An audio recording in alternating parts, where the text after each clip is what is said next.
Hey guys, welcome back to another episode of the Best of Three podcast. I am joined once again by my main man, Torrey Hawkins. Torrey, how are we doing tonight? We're doing great, man. We're doing great. Just watched to be honest, a bit of a mediocre match between Sabalenka and Andreeva. But other than that, it's been a wild week, bro. I mean, It has I been. can't, my mind is blown with what's going on. I know you're going to get into it, and we're going to try to keep ourselves to a time limit here tonight. But wow. Yeah, The task to me is to digest this quickly and to still do justice by what we've seen. absolutely, absolutely. So we're coming to you guys. It's Saturday night. I think we are through the round of 16. So all of our entrants are trying to make their way into the quarterfinals right now. We did just have Aryna Sabalenka kind of have a pretty standard victory over Mira Andreeva. So I think that's a good place for us to start. Before we got going, I mentioned that Aryna just looks like complete right now. She's taking care of business. She had a couple of decent matches to get herself into Yep. form. Yep. Got to see some good balls, especially against Clara Towson, and then really just put it all on display in a match that wasn't Mira's tough. She's crafty, but Aryna can definitely take the racket out of her hands. What were On your on what were your hard thoughts court, on that one? Yeah, yeah, on yeah. hard court especially, right? And I don't want to cut you off. Forgive me. No, I felt like in the Towson match, it was a different matchup. Let's be honest. Mira is a younger, lesser at this point in her career and her age, Aryna, right? And so when you do, as I like to say, rock paper scissors, you have rock going against smaller rock in this situation, and they just play too much alike. Mira, I would have loved to have seen Mira showcase some of her B game, and really try to counter her a little differently. I felt like she tried to hang with and out hit at certain times. And then unfortunately, Aryna, no one hits the ball as big as Aryna. And so when you're in that situation, you're playing against a player who puts the ball that big, coming off of a couple of tough matches. I feel like, this match here was a little bit of a walkthrough. And my only disappointment with Mira was I didn't see a second style. Would have loved to have seen an adjustment in the second set. I felt like she was still trying to take form from what she missed in the first. And unfortunately, Aryna was she had her foot on the gas the whole time, and Mira was just there. The other thing that I think that really needs to be spoken to in this top half of the draw is how so many matches were contested, a lot of 6-4, 7-5, 7-6s.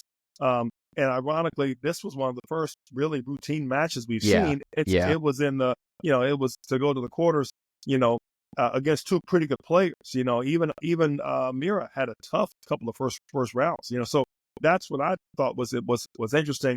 As many of the first rounds were very, very close.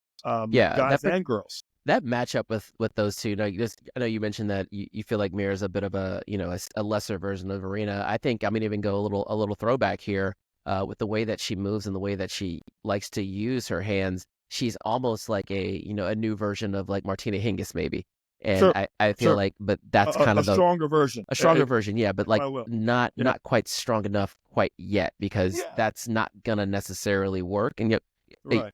take consideration how long Hingis's the top end of her career actually lasted. Like once Big Babe Tennis came in, right, that was kind of the end of that for her. So, I hate to assume that the best things are definitely ahead for Mira Andreeva, and this is Oh, just another learning 100, opportunity. And as she 100%. grows, 17 years old. she's extremely young, You know extremely what I young. mean? You're impressed with what she's been able to accomplish up to this point.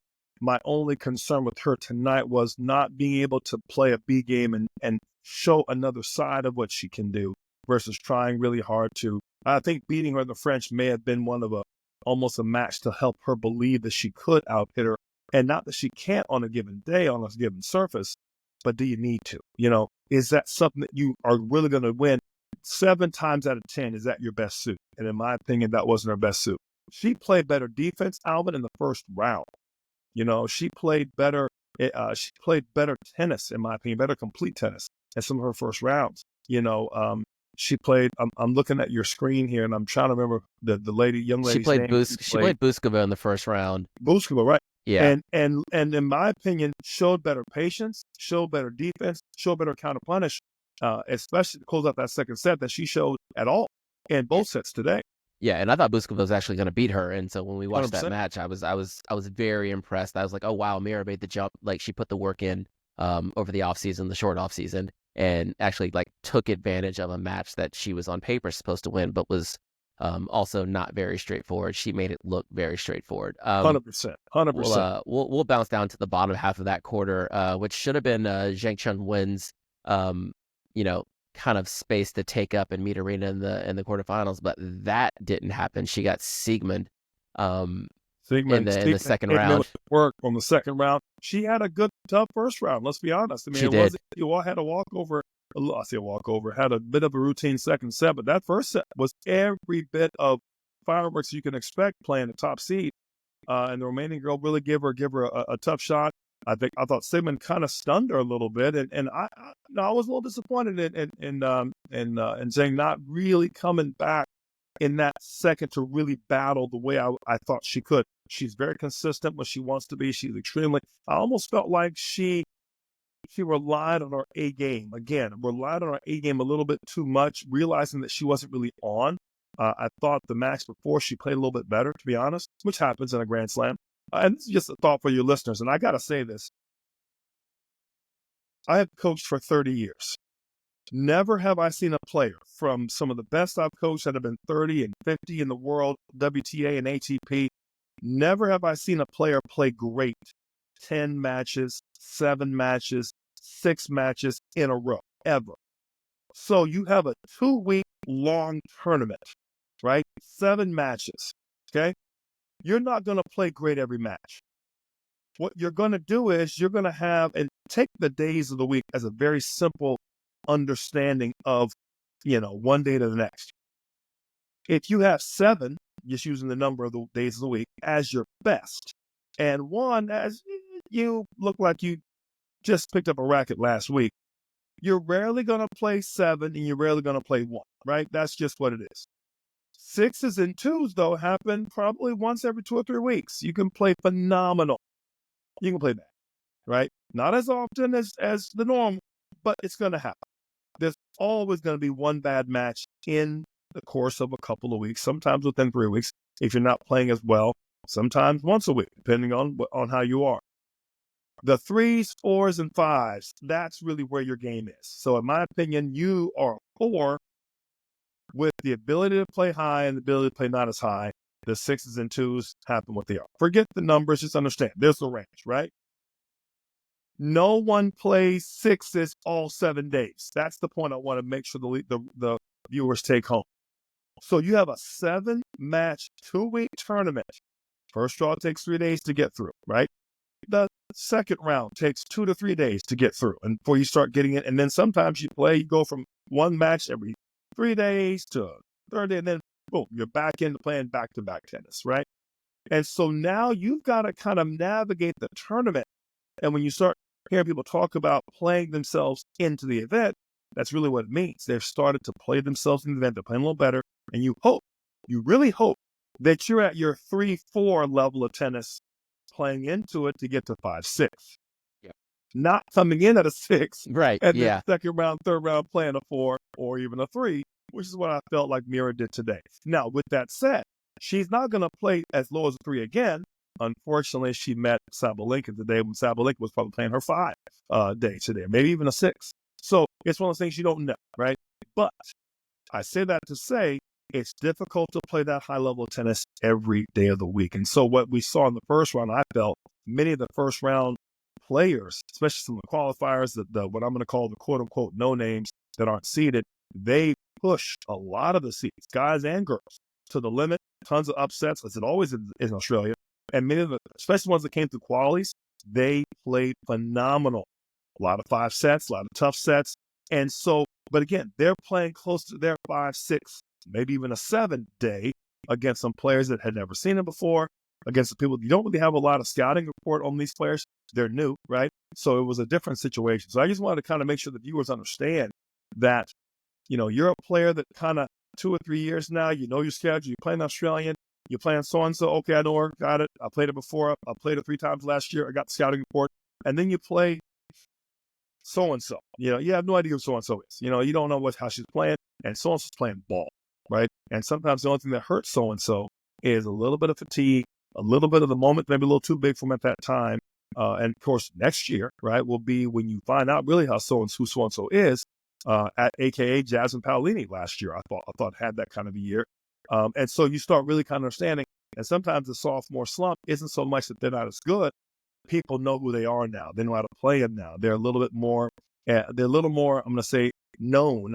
So the scouting report's there, but also they're playing longer tournaments, and you kind of know, it's hard to play that 6-level tennis that often, especially going to a 2-week-long event. So that's just something I want to pass on to the viewers. Yeah, and speaking of sophomores, like, getting in, I don't want to get out of this quarter without giving some love to the match that I thus far I think has been one of the top matches I've seen on the women's side. Dina Schneider against Donna Vekic. That was a balls to the wall great match. And Schneider, this is her second full season on tour. She's obviously seeded 12. She had a great first year on the ladies side. And so that match was it got down to winning time. And I think Dina she was actually serving for it at 5-4, I believe, in the third set, and just started to throw in some errors. Feet got a little slow, arm got a little slow. And Donna was right there. And shouts to Donna Vekic and her team. I think Sasha Bayen is now on her team with along with Pam Schneider. So it's that's going to be an interesting path.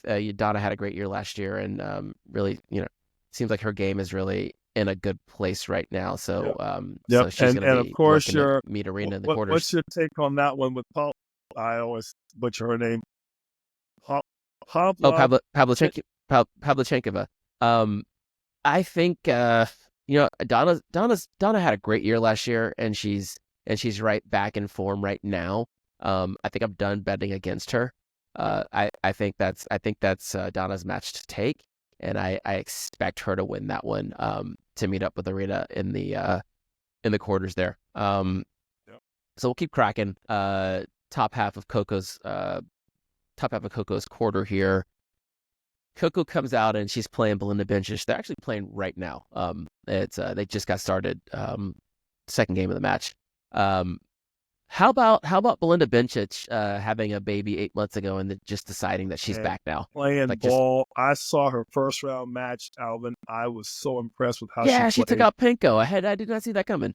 I saw it coming, but I said to say Bencic was in shape. She looked sharp. And I just have to say, I've seen Ostapenko look a lot better in years past before she won the French, but she did not look like herself. And it was a blustery, windy day. You could tell with the match, but I'm going to tell you, Belinda looked great. She looked like she was committed. She was serious. She was recommitted back to her form. I was really big in the tour when I was at some players out there in the early 2000s to mid to 2000s, and I saw Clijsters come back from a similar situation. And she played like Kim did coming back. Like, buddy, I'm not taking anything for granted. I'm hungry. I'm working. And dare I say, was actually a little hungrier post-child. And I thought that was a great thing. I saw the same thing on Azarenka late after she, had her little one.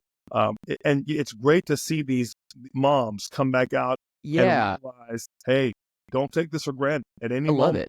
I love it. Taken away from you. And I really thought Belinda did a great job. Ostapenko will be back. She's had a bad match, but to me, it was really a good sign to see Bencic, who's been a top player, a former top 10 player, to really come back to form, playing another former top player, at this point in her career. And I thought it was a great testament to her work ethic and her comeback. So hats off to her team for what she's done.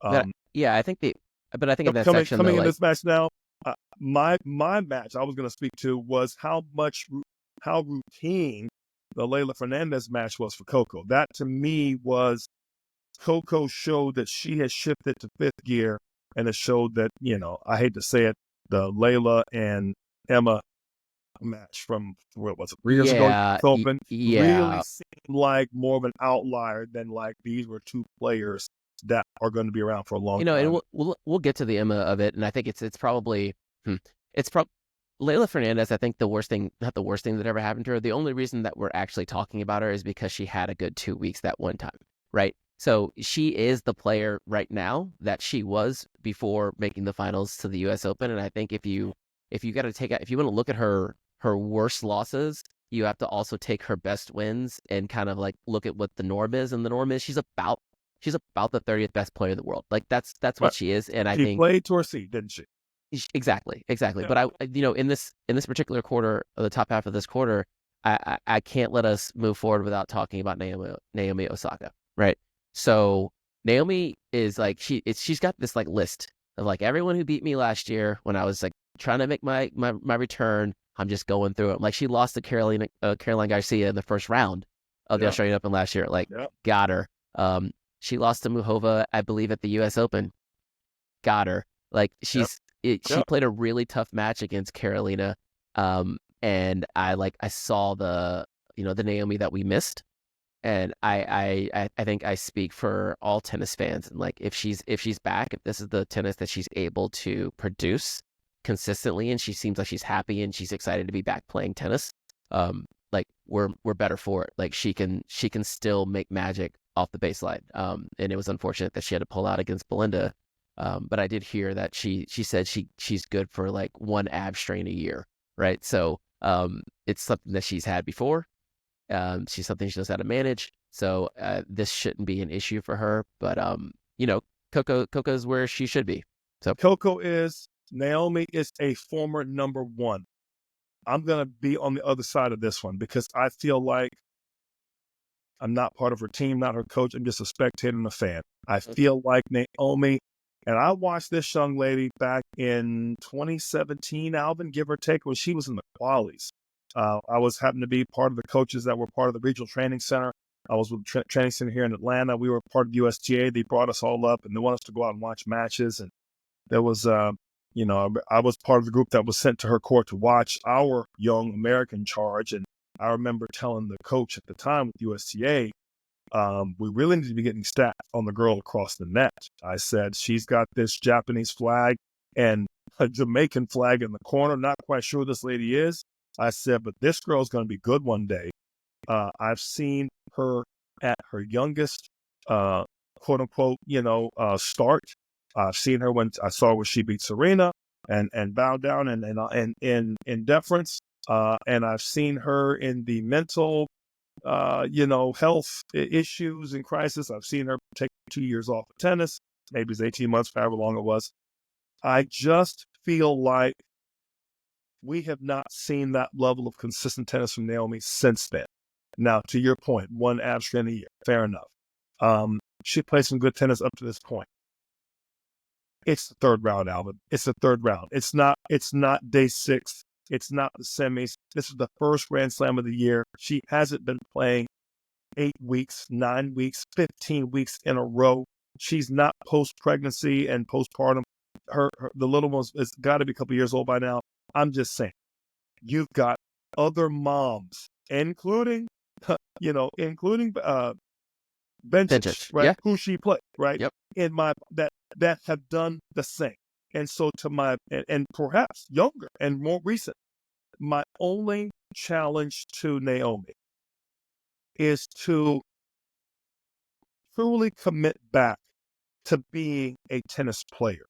There for a while, she had her own management group. And I feel like in her mind, she felt like she arrived and had won because she beat Serena, albeit an aging Serena. And my only problem with her getting to that level, I felt like she felt because she beat Serena, she had encompassed all that Serena was.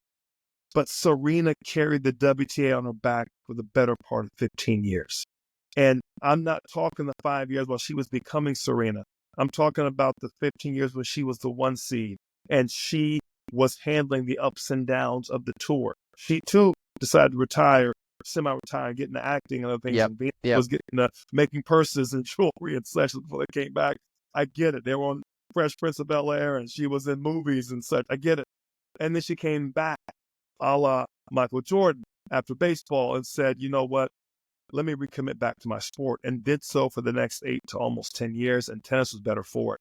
I'm looking forward to that return, that true return from Naomi. But we all know the tennis she's capable of. We all know that, in my opinion, we talk about Coco, there is a Naomi Osaka has better skills, I hate to say this, than Coco if she's in top form.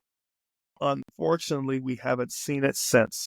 And that's my problem with young Naomi right now, is I feel like she feels like she's tennis royalty. And while she's certainly Grand Slam champion material, we've not seen that level of tennis for a while. I'll get Well, off. I think that's less of a Naomi thing though, and I think it's more of a, we talk about Serena a lot, but so I'm not going to go down that path. But I think Serena is the outlier. I think Naomi is probably more typical of what we see of our Grand Slam champions, in that she won all four of her Grand Slams, I think, within 2 years. I think she went U.S. Open against Serena, won the Australian Open the following year, and then maybe the same pattern, U.S. Open and then Australian Open again. But it's still kind of early days for her.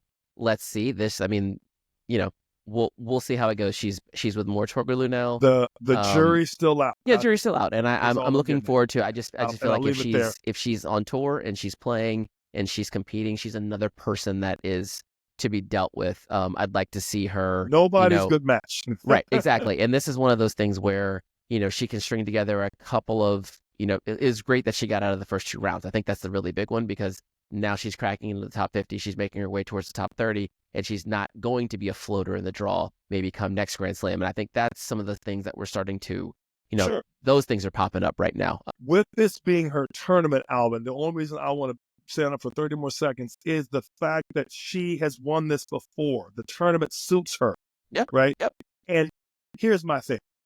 Call it an old school saying, to be the man, you have to beat the man, right?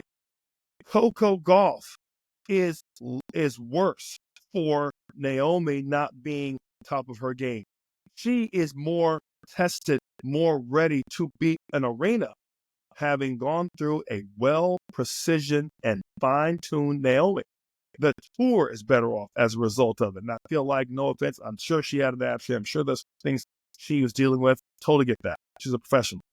I just feel like you don't give that next player the ability to truly fine-tune themselves when you pull out, aren't available, aren't playing your best tennis. And so now the rest of us are left with, let's face it, the best of the rest. And that's all. And that's not her burden. But yeah. Yet, top player, it is. That's why we play the matches, right? Sure. So I look that's forward how to her. I look their Grand forward to Slams the rest unfold. of the year to see what she does. Like I said, I think it would have been a great match against her on benches as well. And again, it would have. I think let down is my quote unquote term for that match and that side of the draw. Fair enough. Kind of trekking forward here. We've got Paula Badosa, popping up in the round of 16. This would have been on paper, I think, her to meet Jessie Pegula, but Jessica Pegula wasn't able to meet us here. That's fine. I made a bold call in our preview episode, said Peyton Stearns was going to take JPEG out in the first round, and I mean, no, wait, no, that was Navarro. No, Sorry, Navarro. apologies. Yeah. I know what you meant, though. I had Mertens taking out JPEG. Right. That didn't happen. I was only off by a round. And Mertens still played. She played great. Jessie played her tail off. Closer than the scores, Jessie played her tail off, man. I was watching them. I was like, wow, okay, I got nothing to say. And neither did Elise, because Jessie was painting corners, dominating the middle of the court. And then got derailed by, some weird things happened in that match against Danilovic, in which, when it gets a little cold in Melbourne, like the court conditions start to change. Courts slow down. People don't understand that. That plexipave surface they play on, I think it's still plexipave. They used to have rebound days. When it heats up, it's faster. When it slows down, it's slower. It's darn on a clay court. The players that they complain about the balls, as you mentioned in a previous episode, I believe maybe Peter Lebedev mentioned in the match about the balls are a bit different. That Dunlop ball, right, is just sitting up. It feels heavy. It's a little different. And I felt like, back to my weak scale, I thought Jessica played close to a 6 in that match when she needed to, and against Elise, and I felt like she played close to a 3 in that match, in the third round match. So it's one of those matches where I hated it for her because, again, had she gotten through that, I thought that'd have been a great match with her and Pedrosa. I thought that Yeah. Pauline Pedrosa going to be a great match for her, but unfortunately she didn't get there. So we'll see. We'll see And what. Badosa on the bit of a comeback herself. She was injured for a good part of 2023 and beginning of 2024, and she's back into form. I mean, she's former number 2 in the world, and she's starting to get that back together and getting through that match against Marta Kostyuk was a big one for her because I feel like last year she lost a very similar match to Emma Navarro at the U.S. Open, where she was up and could not close it out, and she kind of had the same thing here, a little wiggle in the second set, but then was able to pick herself back up and really put it together there in the third set. So there's a little, I like the intersection of the on-court, off-court stuff. Like if she can get through this, like you got a little teaming potential matchup in the semifinals, a couple rounds ahead against her best friend Aryna Sabalenka. And Aryna kind of owns that matchup, but I'm just gonna keep my eye on it. I love watching both of those two ladies play tennis, and I think it's good to have the best players in the world competing at the highest level. And whenever someone gets hurt or is missing, we're all worse for it. So if Paula Badosa is playing, for all of us, exactly, and if Paula's playing and she's playing well, and she's healthy, we all win. And I keep moving down here a little bit. And speaking of playing well and being healthy, Elena Rybakina don't mess around. She don't mess around at all. Playing some good tennis. We're really, really proud of the way she's playing. I saw 2 of her matches of this one here, pretty much straight through her first round, and obviously I still struggle. Yashrimska. What's the other one? Diana Yashrimska. She's always a tough out, and I think always a tough match. So that was a good match. I'm gonna skip right down to Madison Keys, Danielle Collins. That was a great match. I mean, I didn't watch that one, Matt. I didn't watch that match. Kind of for self-preservation. Madison played as good as I've seen her play. It wasn't the best match from Danielle, but to me, Madison showed signs of her.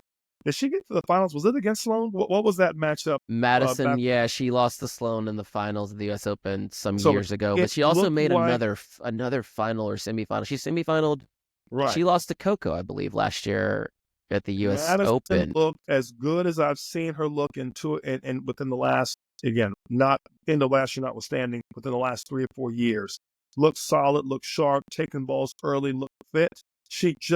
And I feel like, and Alvin, I've said this before to you, I'll say it again. I feel like some of these up-and-comers, post-COVID, some of these American players have not truly been what they should have been. They took advantage of some vacancies.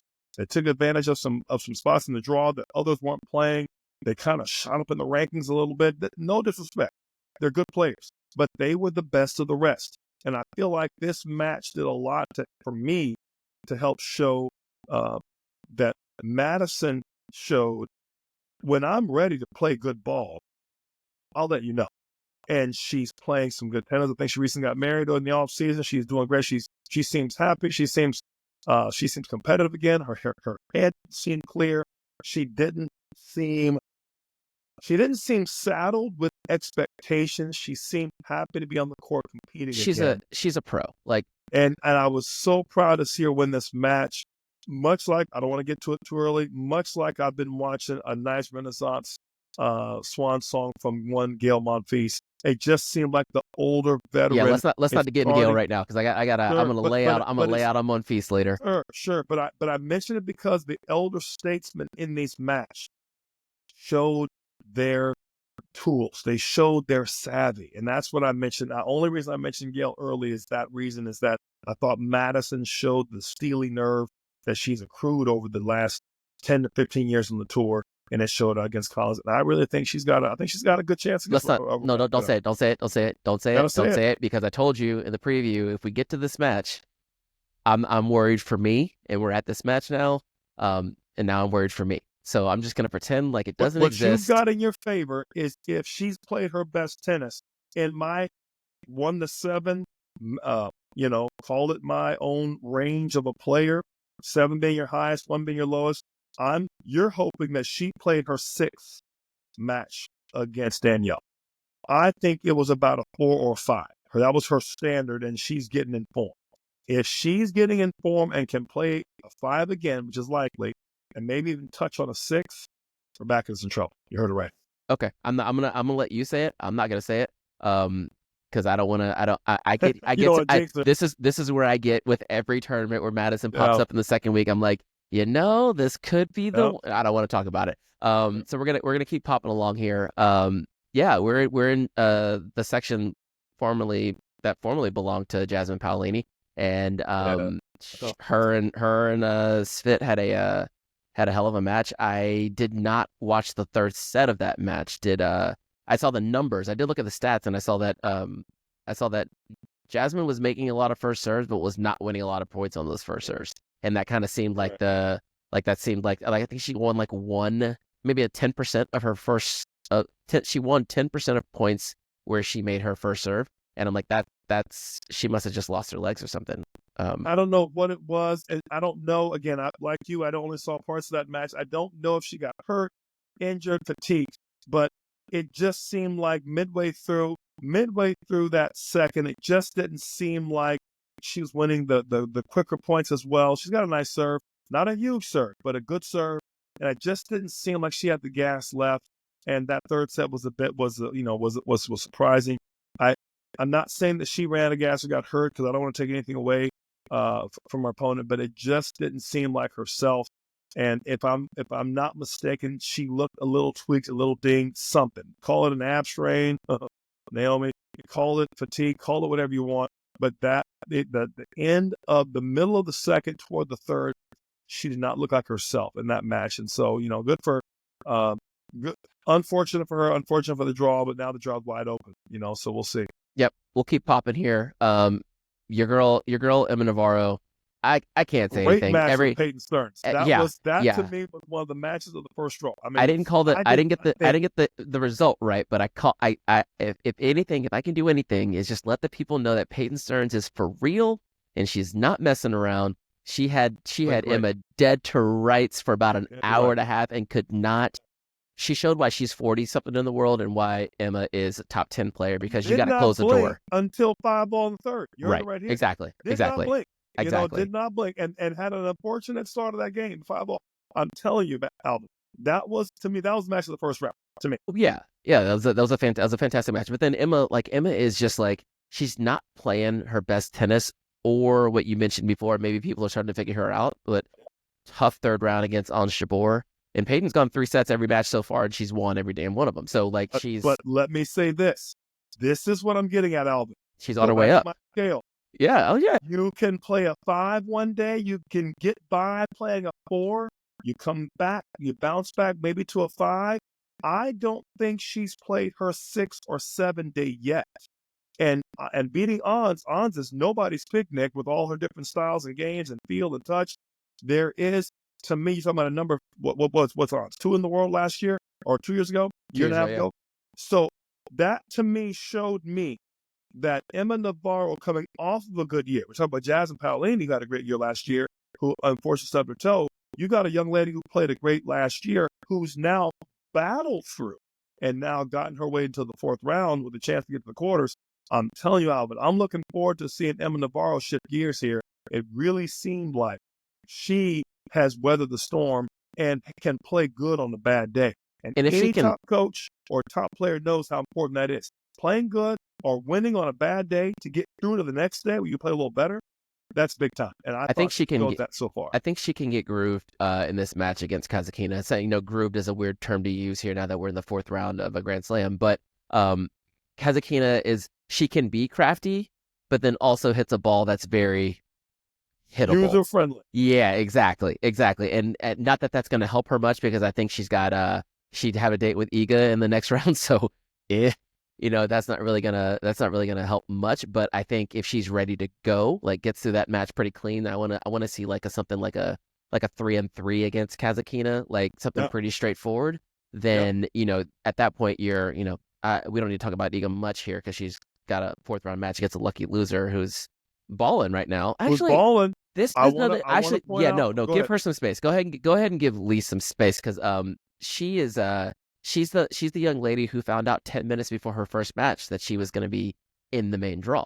And then she has made every good bit of use of that lucky loser opportunity, and has found herself like, with a she's in great payday and a great 2 weeks, a great boost to her career and what she's doing. I want to point out the match between Iga and Emma Raducanu.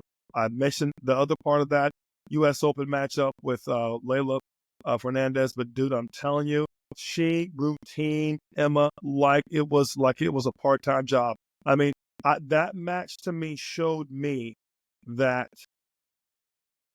Iga, I was always worried about Iga against players that don't have a lot of power, because I felt like that's a tendency for her to overhit a little bit. I mentioned to you in that yeah. episode about the whole Melanie Udan and Caroline Wozniacki type matchup, right? How do they do when they don't have a big hitter they can out counter?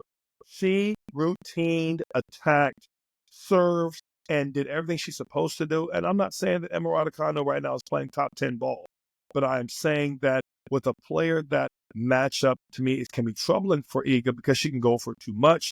She plays balls on the rise, and when the ball's a little slower, that can pose a threat a little bit for players like that. She's not a Sabalenka type player that just takes it big through you, right? Use your pace. She's a little pace dependent from time to time. She struck the ball as clean as I've seen her do it. Look good in the process, and I'm telling you, it what 1-0 is not close. It wasn't that close. No, she beat her like she was a junior. It was Iga. Dude, Iga's right now. Iga is in like embarrassing. full I flight right now. Like the 100%. old Iga's bakery is open again. Right, and didn't do it, Alvin, like it was anything special. Just routined her like next. Well, the match prior to that, when she ran through Shrimkova, like Shrimkova is one of those players, like, she pops up every once in a while. She's a little bit older, like 28, 29, 30. Had a great run at Davis Cup. And like, I thought coming into this year, like I thought coming in this match, like that she would put up more resistance, and Iga just like foot on throat. Like it's like, so coming out of that match, I thought Emma would be in some trouble because, there is we talked about this, like the player profile that Iga struggles with is it only leaves room for, maybe two players in the world. And I'm sorry, Emma Raducanu is not in that profile. Like she can't hurt her. She couldn't even touch her. Like it was something special. But I think so kind of as we look forward, getting into the we're getting into the business end of this tournament, right? We should have our quarterfinalists. They're playing the top half today, so they'll play the bottom half tomorrow. What are you looking forward to as we start to get to the business end of this event? Obviously, I would look forward to a Navarro-Iga match. Emma's got tools. She's got some craftiness. I look forward to that. Is that going to be your quarter or semi? I'm not sure. That'd be your quarter. If they can get it done, that'd be their quarter. Looking forward to that matchup there for sure. Obviously, Arena looks like it's her tournament to lose. I mean, she looked about as good as I've seen her look. When you beat an Andreeva, when you beat Mira as handily as she did tonight, she just showed that she's playing at a different level. She's the true defending champ, right? And so I'm not sure. You've got some other good players, in the draw for sure, but it's now devoid of a lot of the top seeds. So it's going to be interesting to see. It's going to be interesting to see who could pose for a threat.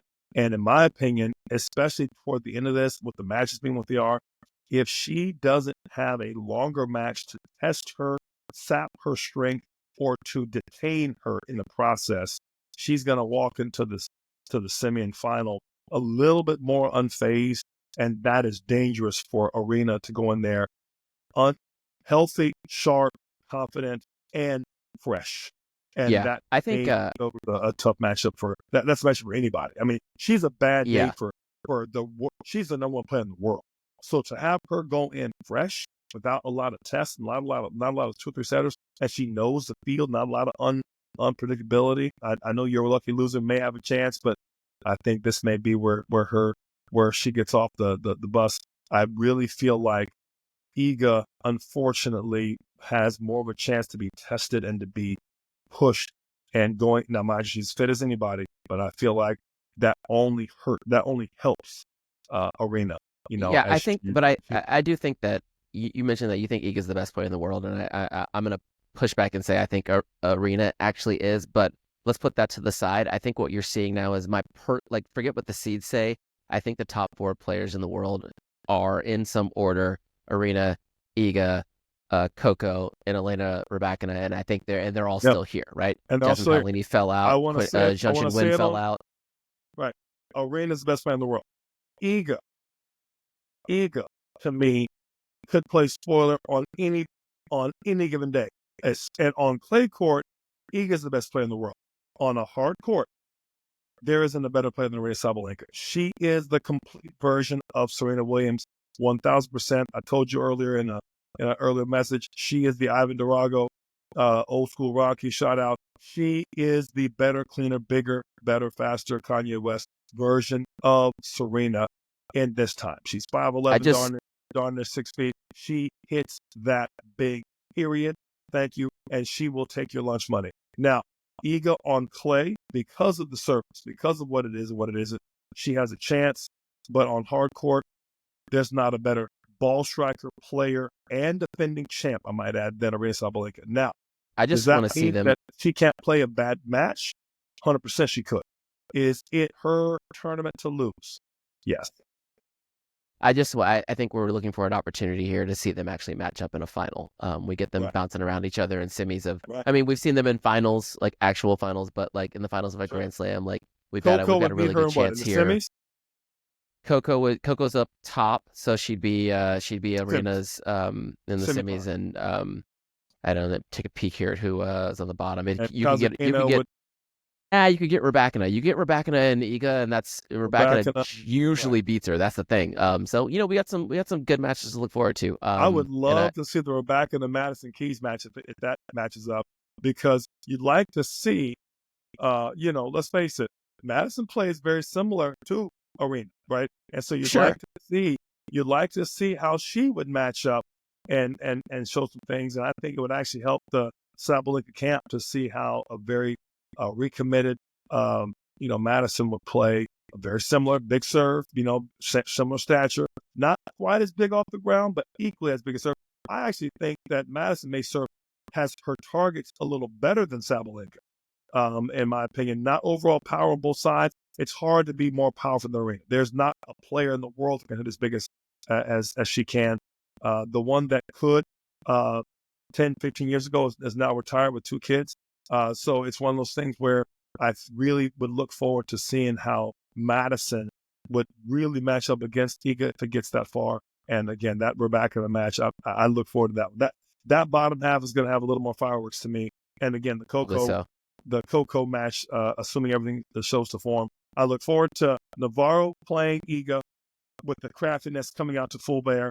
I look forward to Coco playing Arena if it shoots out that far. And I feel, to your point, 1 through 4, we're getting to a point where we're starting to get some similar names to reach the finals and semis of these week in, week out of the slams. And that's good for tennis, because now they're starting to be the players that you're shooting for. They're being the true seeds that are holding up the draw. Yeah. And now you have some marquee matchups, right?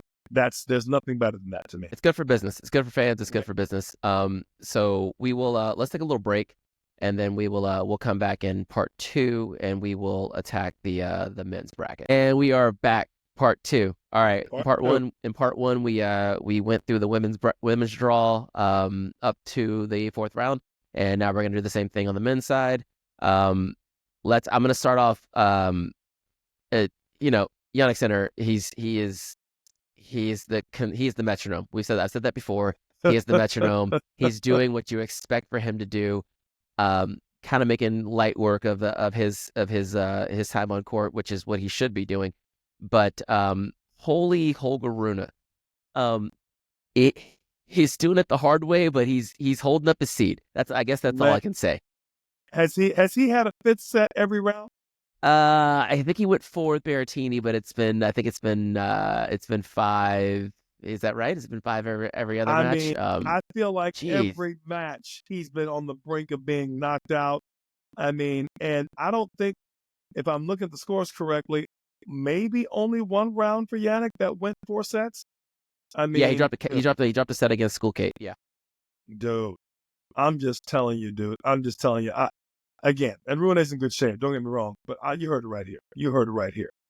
That darn Holger is. I'm not sure how he's even still standing. I mean, he has the firing squad has shot him. He's stood and has not flinched in 3 matches. I mean, he should be done. And somehow, I thought Casper would have gotten farther than Holger, and here he is now in the 4th round against Jannik. I think And Jannik still he has the goods stands. to beat him, and still he stands. The first round of this whole tournament looked great. Nico Jerry played him great in the first round. Loved some of the matches that I saw. School Kate, I call him my school Kate. He played him very solid. I thought probably the best match I've seen him play up to this point. Your boy Jerome played him solid. I mean, he wasn't terrible. Had a good tournament, but I'm going to tell you right now, Jannik Sinner, and it was to me the 3rd set of Jannik's match against Jerry, which was a pretty good match. Jerry didn't play bad at all. Jerry played good tennis. Yeah. Yeah. That He 3rd played a good set match. to me showed me that Jannik can shift gears. And once he's got the ball he's looking for, the rhythm and the ball, he's not an attacker. So when a counter punisher, right, and I've used that term before, a player that allows you to take first strike, counters you, gets good at the counter, and then knows how to counter, and then punishes you when you go for your big shot, when he starts to catch groove and he's doing it off your ball, that's trouble. Because he's not going off of his own big serve and his own big, although he has a good one. He is doing it when he has now found your weapon and has countered it. So you heard it right here. I think this match, in my opinion, against Holger is going to be pretty much a routine. Holger doesn't have a lot to hurt him with. And, between the two of them, Jannik's got the bigger serve. He's got better returns. He's better off the ground. He comes forward. There's not much besides grit that I give the edge to Holger in. This match to me looks to be fairly routine, and the top half to me should stay pretty much in form. Well, let's take a look at the bottom half of that order, and I think So Alex de Minaur, playing. I like that he's become so consistent, right? In the last, I would say, 18 months. Short of that little, he got injured right before the match against Novak in Wimbledon. So he wasn't able to compete in that one. But every other Grand Slam, every other big tournament, he's right there. He's right there. He is like a true number 8 in the world. And he shows it. He shows it tournament in, tournament out. He's coming up against Alex Michelsen, who is Alex, young American. I love the way Alex is. He is big game, but his big game also feels extremely safe. And he carries himself like he expects this. The way he stared down Tsitsipas in the first round, and we called it, right? Like he played Tsitsipas like, I expect to win this match. And then he did the same thing against Khachanov in the 3rd round. Like he's walking around like, no, I got this. I've got this. And shouts to our boy Robbie Ginepri. He's on Alex's bag right now, doing the Lord's work. And yeah. 100%. What are your thoughts on Alex? Neps is doing some great stuff with them, helping Alex stay calm and realize the moment. De Minaur is the best chance of the Australian contingency to get to the deeper rounds of the tournament. So he's going to have all of Australia turning out for him. To be honest, and again, I saw the Vandersloot match. I saw the Boyer match. I didn't catch his 3rd round. You heard it right here. He's had a pretty easy time of it. No offense to Vandersloot, and no offense to Boyer. Boyer should have been the 1st round match, and Vandersloot should have been the 2nd, in my opinion. Yeah. Right. But looking at what it is, he really hasn't been tested. And in my opinion, this is going to be the match where both players are going to be able to truly see where they're at. I'm hoping, and Neps will get Alex ready. The problem I see in this match is you never can really count on the crowd's effect. And we've seen several matches, Alvin, where the crowd has come in and been a huge factor in the match. You never know how that's going to affect you in the moment. And he is Australian. So we have to appreciate that going into that match, he's gonna have his hands full. And I feel de Minaur has a little bit of a mission, like, hey, this is my time. You heard it right here. Should he get past Alex? Jannik will have a tough time with the crowd and Alex de Minaur should that match come to fruition. So that's what I I'm think saying. But to your point, Alex, if anybody can beat him, it's Alex Miller. I think you mentioned something earlier about the conditions in Australia, and I think it's probably less the courts and more the way that the conditions day versus night kind of changed the terms of engagement there. Okay. And during the daytime, it's very, very hot, right? It can touch 100 degrees Fahrenheit. That's off court, right? Old first time I went to the Australian Open, I decided to wear a pair of pants. I had a pair of navy blue pants. Watching Federer on a with second quarter, whatever it was. My pants were red by the time I left that match. It was an ugly situation. But if that match is played at night, Different match. it's a different match than during the day, right? 100%. Because Mickelson can really dial it up, and I think that's going to allow him to dictate a little Close bit it down more. a little bit. Let's dictate. If it's at night, which I think it probably will be, quite honestly, for the prime time for the local crowd. If that's the case, it's going to be could be tough sledding for Mickelson there. Sure. Crowd conditions. Alex has been here before. Alex de Minaur, I'm saying. But that's one that I'm going to circle that one. That's going to be a fun one to watch. Great one to watch. Let's bounce down here to the Fritz quarter, or the quarter that was formerly known as the artist Taylor Fritz. I'm gonna What happened? my first What hold on. My first trip to the Australian Open was 2015, and I pull into Hisense Arena, twilight session, and I'm watching. I walk in on Gael Monfils playing. I think it's Jersey Janowitz, right? Yeah. And that was a vibe. He ended up losing that match. Monfils did, but Gael Monfils has always held a special place in my heart, 100%. special place in your heart. He competed, at the same time that you were on the tour with Sko and whatnot. Gail's having a hell of a run, right? 38 years old, I believe, and he won his warm up event before the Australian Open. Come in here, he's got 3 matches in a row on the trot here, and the match against Taylor. I watched this match. I watched every point of this match. It just like there's a certain thing that these older guys can do, and Gael does it as well as anyone else.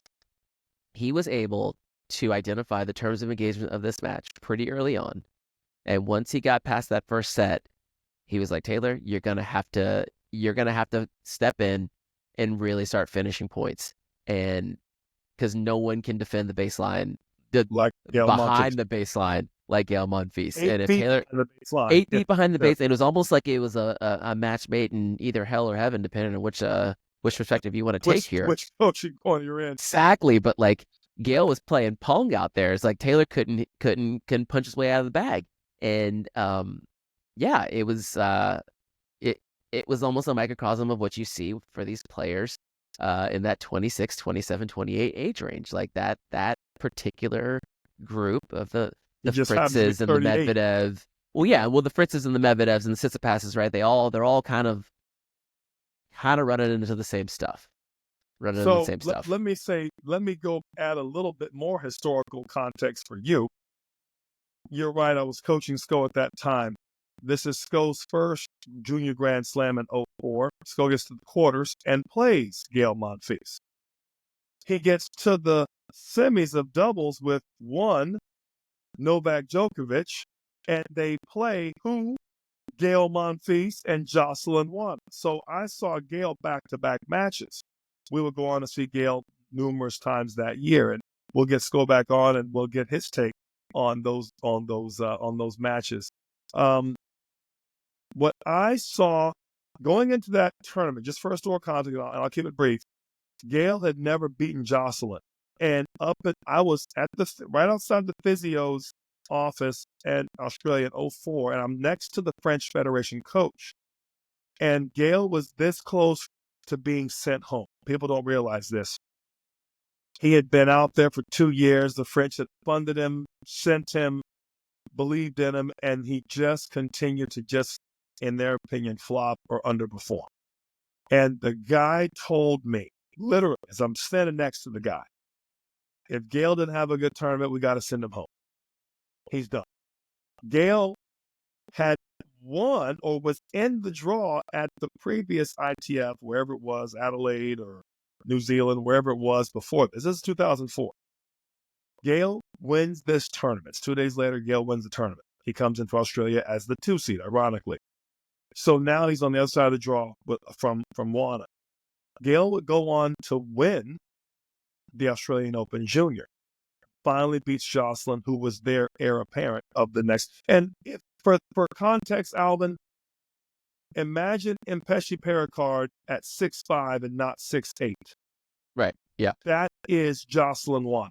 No, I remember you telling me, like, when we talked about this once in that 2004, 2005 time frame. You told me it's like watching Dwayne Wade play tennis. Oh, this guy was. I remember exactly where we were standing when you told me this. Actually, we were at RCS. The guy was. I'm 6'6". I swear to God, Jocelyn was almost as tall as I was, as fit as I was.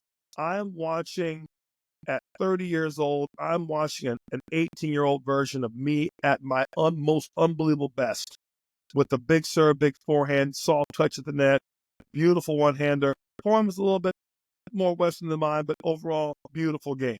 And I'm watching this player play Gael, who at this point is just I coined the term with Gael at the time, though watched him for, 20 matches that year, that he was a morph. And what I mean by morph, you had your counter puncher, and he reached over here and grabbed aggressive baseliner, and those two almost never merge, right?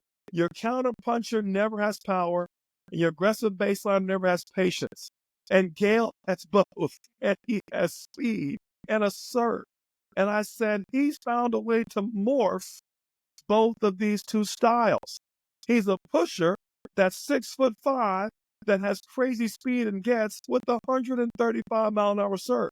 So I bring it fast forward now almost 20 years, right? Or 20 years. I mean, I'm going to say almost.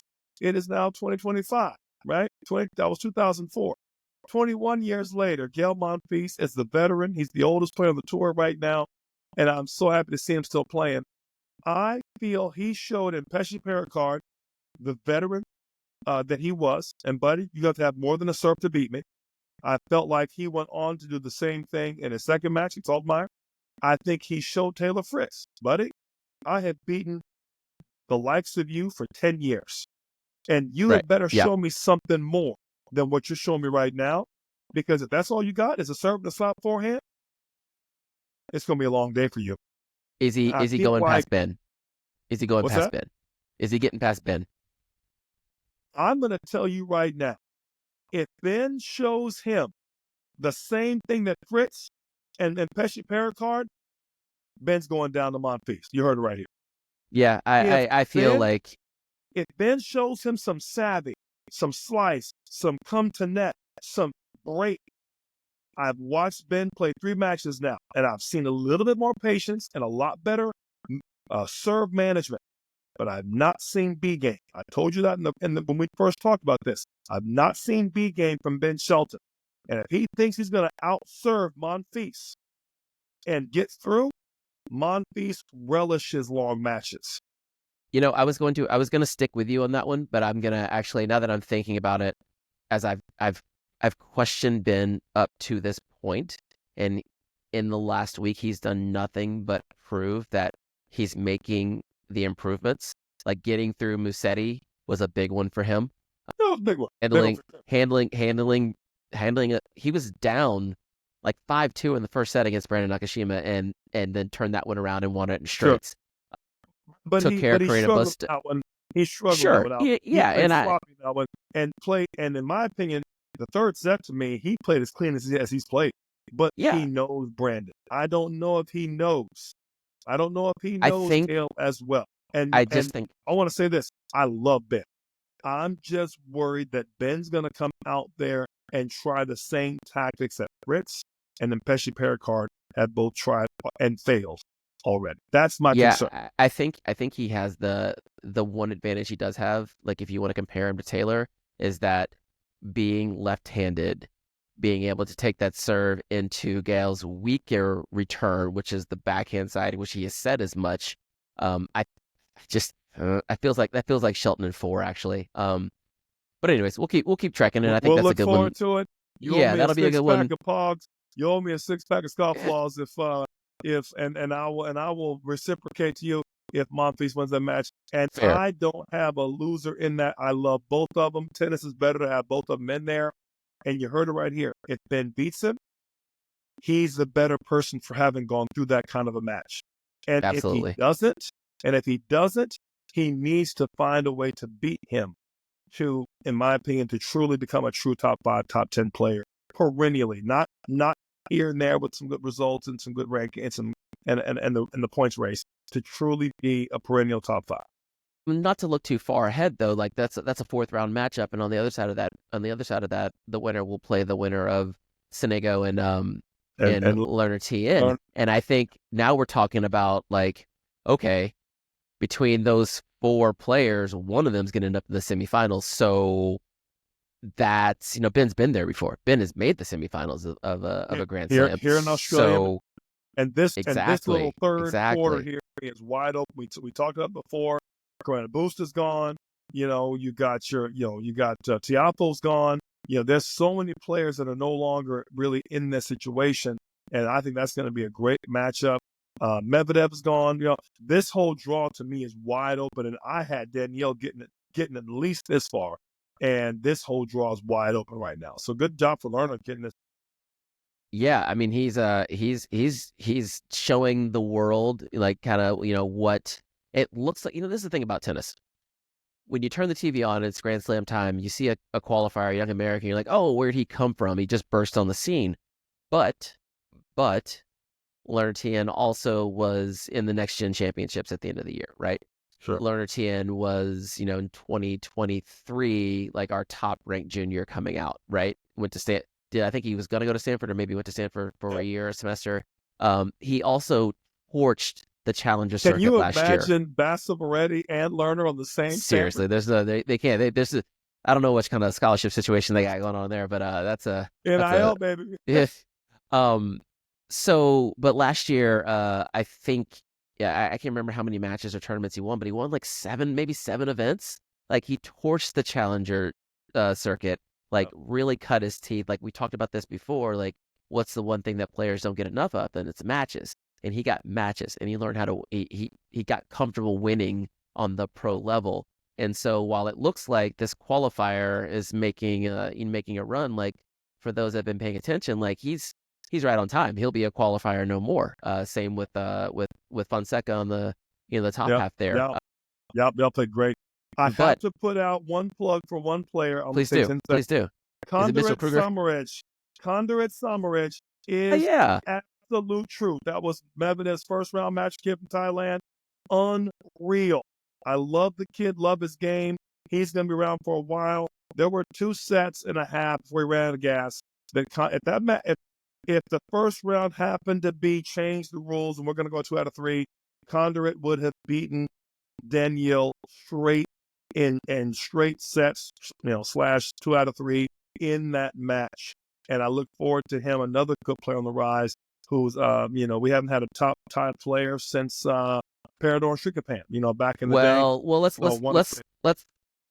pump the brakes for a second though, because this is the tricky part about the wildcard system here, right? He wins the qualifier to get in, like the big international qualifier to get into this event, to get the wild card, which is great.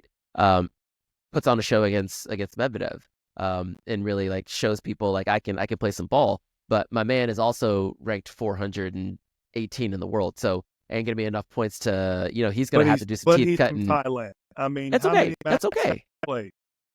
He's gonna have to do it the same way everyone else does it, which is get the matches, cut the teeth in the Challenger, bump that ranking up, question. And we hope to see him back in the draw again next year, right? That's what we want from him. Not seeing a player 400 in the world beat down number 1 in the world, let alone perennial top 2 in straight. We've never seen that from 400. Hey. Danielle final the Australian Open last year. Like you need. I see you. He did. He did it, but he didn't win the match.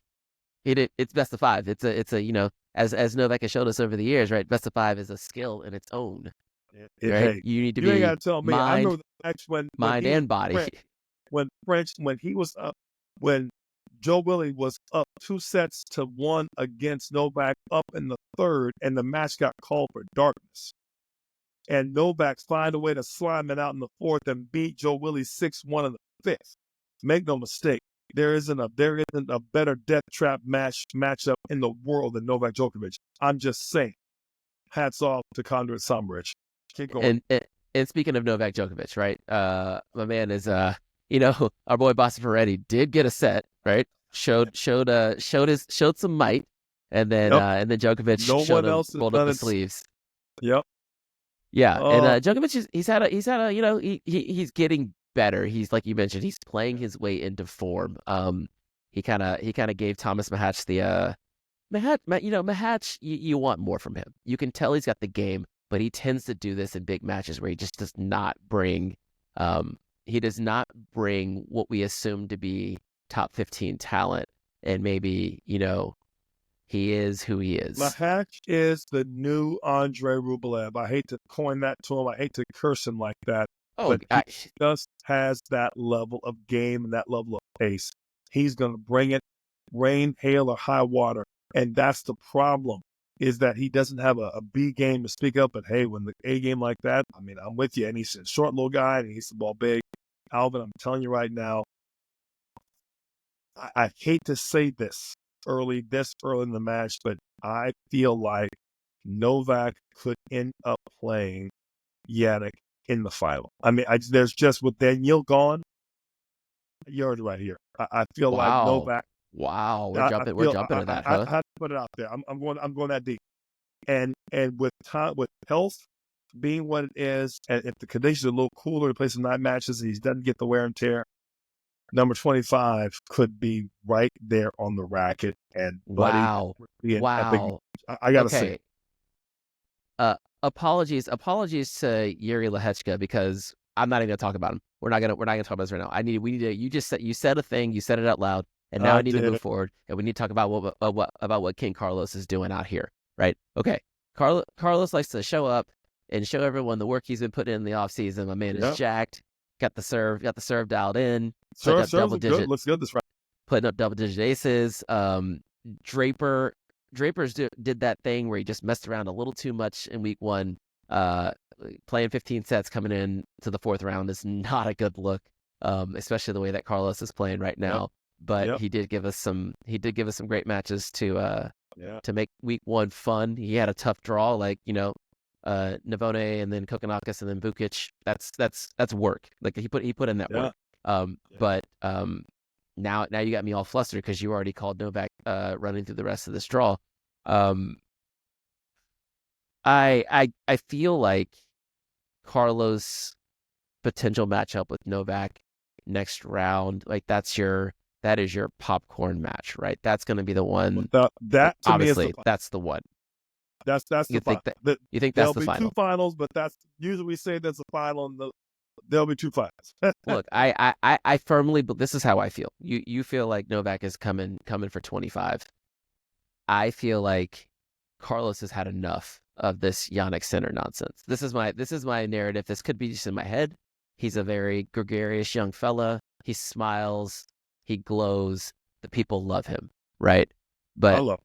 All this, I love him. I stopped doing things when he's playing tennis, right? Sure. But all this love that Jannik Sinner is getting, I can tell is just pissing Carlos off. And sure. Carlos beat him 3 times last year. Every time they met, he beat him. So he's like, "What are you talking about? I won 2 Grand Slams and I'm 3-0 against him last year.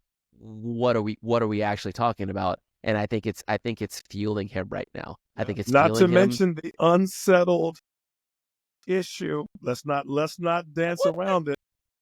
He's in the draw, whatever, and they're friends. They're friends. I get it. This is all players. Trust me. And you heard it right here. It's the caught and the uncaught. You heard it right here. I put it out there. But all I'm saying is that, and I'm not saying that Novak will beat Carlos. What I'm saying is that Novak's playing himself into the tournament. He's playing better every round.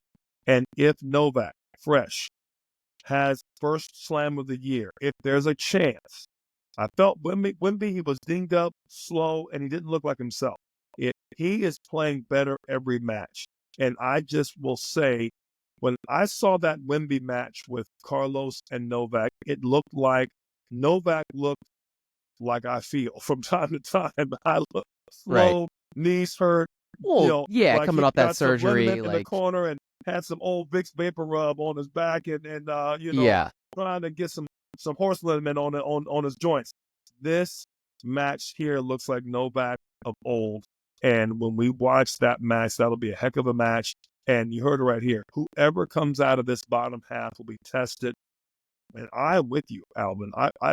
If Novak doesn't, I think Alcaraz beats him in this match for the simple fact that he's gone through Novak and has been tested and now believes. No, I think different. Alcaraz is. I feel like he's going to win this tournament, and when he does, 100%. my man's got the Novak, career slam before age 21. Like that's 100%. what we got 100%. on the line here. Like Right. I think he has the target. But Novak is playing well, playing into the tournament, hasn't been tested to the degree that he probably should have, and is still fresh. And unfortunately for Carlos, that's a tough match for him. And I'm just saying, whoever comes out of this bottom half to me has in my opinion, 70% chance of winning the final. That's just how I see it. At this point in the draw, from what I've seen so far. Let's keep tracking. I feel like we're gonna if we get ourselves maybe we'll do this. Maybe when we get to when the semifinals are set, right? We'll go 2 more rounds, and I know we'll do a recap when the tournament's over. But maybe if the semifinals when the semis get set, we'll come back and we'll break down those 2 matches, and hopefully maybe we'll be talking about what happened in Djokovic versus Alcaraz. Wouldn't that be sweet? Love to have that conversation. Davidovich, Fokina, and Felix. I felt like Felix has wet the bed once again. I feel like he is the lesser Zverev in this situation. He's starting to pull away. I have not seen him truly get deep into a slam yet, which makes me doubt that he ever will. And that's no disrespect on him. He's a great player. I just don't feel like he's truly got the. I'm not going to say it. I'm just going to say up to this point, he's yet to prove that he is quarters, semis better at a Grand Slam level, which to me means truly top 4. I just put it like that. He's a great player. Tommy Paul, once again, is in the conversation. And the Davidovich Fokina match will be good for him to see if he can get back there again. I feel like this whole half show we talked about before, you had Nishikori had a tough first round, barely got through that match in 5. I saw that match. It was a great match. Happy he got through. You got some elder statesmen in this match here. He obviously beat, Danny Theets and Tommy Paul, who's just a younger, better version of himself, right? I just feel like Corinne Busta, good match. That's a good matchup for Tommy Paul. I feel like Tommy's playing great ball in the hard court. He's got great return. He's got a good backhand. And for all intents and purposes, Tommy Paul is the American Novak. Let's just be honest here. And to my problem with that is that this whole bottom half of the draw, he's the top half of the bottom 4. I just feel like he will play spoiler. I'm not going to say he's the favorite by any means, but he will play spoiler against anybody in that situation. I don't want to get too far ahead, but let's just face it. He to me is favored against Davidovich Fokina, and he to me will get that quarter. And now we're going to see if Humbert has the goods and that lefty serve bringing it. He can truly be on, because Humbert's another one. He's another one that has had. Humbert is a lefty Jeremy Chardy. He has had the ability to be big at times and awful at times. He's up and down. And when he's playing well, Hugo is big, but he's rarely that big for that long. And especially in Grand Slam, he's a 6 on one day, a 3 on another day. You just don't know which Hugo you're going to get from time to time. I won't get to him yet, but I just say it to say I really feel like Tommy Paul has played himself into the tournament. He's taken advantage of his draw. He's done everything he's supposed to do. And you heard it right here. He might just find himself in this in this draw. He might just find himself against because he's going to run into Carlos, right, in the quarters. Hugo's got Hugo's got yeah, that's right. No, Tommy Paul. Carlos. It'd be Tommy Paul. Right, Tommy Paul and Hugo. So It would be those two. Hugo's playing Carlos next, right? If I'm not mistaken. No, Hugo's got Zverev next. Oh, Zverev. Sorry, I forgot about Zverev. Is Zverev too? Good Yeah, God. man. This is the thing that when Carlos was messing around last year, like Right. he gets us in the situation where the draws get a little wonky, and then also with Djokovic like not playing a full schedule, he ends up floating around somewhere as like a 6 through 10 seed. Yeah, absolutely right. So it's Hugo and Alex, and then you've got so that's gonna be Paul and Carlos / Novak. Yes. Nope. Carlos So Novak in the quarters. Carlos Novak in the quarters. That's what we'd be looking at, and then potentially Paul versus, let's say, Zverev in the other the other quarter. Before we get out of that, before we get out of that section, right? I do want to put some light on Jakub Mensik, right? Yeah. Jakub's the truth. Like he's the truth, and he ran out of gas against Davidovich Fokina. But I think he showed the world, along with Yao Fonseca, along with Lerner Tien, right? Like these young fellas are here to they're ready to. We're not gonna go 8 years between champion generations. Like we got another crew that are 4 years behind Sinner and Alcaraz who are ready to they're ready to go now. I'll add one thing that Jakub Mensik took out your boy Casper. I'm telling you right now, Casper's been an off and on top 10 player in the world for the last 5-6 years. I was shocked, not as shocked as I was with, well, I wasn't shocked with Tsitsipas, but I was shocked that Jakub handled Casper so handily. And you heard it right here. Munar played a great match with him first round. That was a great match. Munar just ran the gas. But you heard it right here. I would have thought that with years on the tour, better conditioning, being a savvy veteran of the tour, that he would have gone deeper. And I'll be honest, like Felix, I feel like Casper is yet to reach a semi or better of another match. And I feel like both these kind of players are just kind of, the less you get deep into a round of a Grand Slam, the less of a serious threat you show yourself to be amongst this elite group. Yeah, wait, I'll push back on that though. I'll push back on that because I'm with you on Felix. Like I had the highest hopes for Felix, and to this point it's been, he kind of hit the scene in 2019, kind of like as a stalwart on the tour, and we've been 6 years, and we've gotten, I think, one semifinal and a Grand Slam and a bunch of disappointments, right? But Casper, on the other hand, like Casper's a true professional. Casper has made 4 Grand Slam finals. Like he's I think Casper is just hitting the upper limits of his skill set, of his abilities, right? Like for him to be top 10 for the last 5 years, right? That's a real deal. That's a real deal. But that's about as he and Rublev that's about where they land, right? You can't create. Casper is a much more solid player than Rublev, and Rublev is one of my favorites. Hence the Grand Slam finals that he's made. Like he is. But I'm worried that a guy with those kind of goods, right? I'm just saying, to go out in the second round.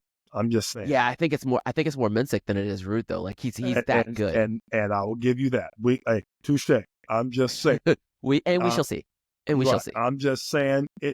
And you know what it does, Alvin? It makes that player work that much harder the next slam to go deep into the draw to defend how good he is with that top 10. You can afford one bad Grand Slam a year if you're top 10. You can't afford one Grand Slam, one bad if you're top 5. You know what I'm saying? I mean, you better. Casper usually banks on doing well in clay court season, doing well at the French Open, and letting it all balance out. Now, if he just what if he gets a bad draw at the French, right? Then that turns into 2. And which then a now second round loss will do for you. Right. Yeah. Now you're talking about like, okay, how are we going to make those points up? Like he's obviously not going to do it at Wimbledon. And then he's finaled the U.S. Open once or twice. I know he lost to Carlos one year. He might have made it again. But anyways, yeah, it's you don't want to be taking that second round loss this early in the year at a Grand Slam. You let your American counterpart in Tommy Paul, outseed you and have those easier draws. Yeah, I did a lot of back in the day of Jarkko Nieminen, right? Always hanging around the draw, always solid, always money, and never a good match for you. But At the same time, could be beat. You know what I mean? If you play ball, rarely was, but could be, right? So anyway, Yeah, Sasha has been sleeping through this draw, quietly been going taking through care of business. opponents. Taking care of business. You know what I'm saying? TCB strong and no fanfare, no nothing. And I got to give him a lot of credit. He's just continued to make his money. Humbert, as I said, could be hot or cold depending on the day. That lefty serve is there. No one has a better return. No one has a counter serve. He's truly a 2 seed in the matchup. I think it's a generous seeding. I mentioned that before, but I think he's certainly has earned it over time. I see him winning this match against Humbert, and hopefully he gets tested a little bit. Hopefully Humbert doesn't just have a flash in the pan set like he's known to have, and he can have a very good match, because that's what he's going to need going against the winner of Carlos and Novak, assuming everybody plays true to form. Yeah, I think I'm not gonna go that far, because I do feel like Sasha's gonna get through here. Humbert, has the ability to come forward. I just don't think he has the ability to do it over the course of what might take 4 hours. Sasha is, he's the number 2 player in the world, number 2 seed for a reason. And he gets to quarters of Grand Slams. Like he's very consistent in that way. Routine. But I will say, Tommy Paul versus Alexander Zverev in a quarterfinal. That's Tommy could get that.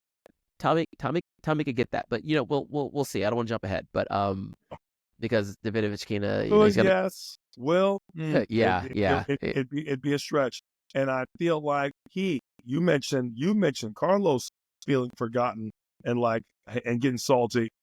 There is one Sasha Zverev that has been around that is like, don't forget about me. I'm still right here.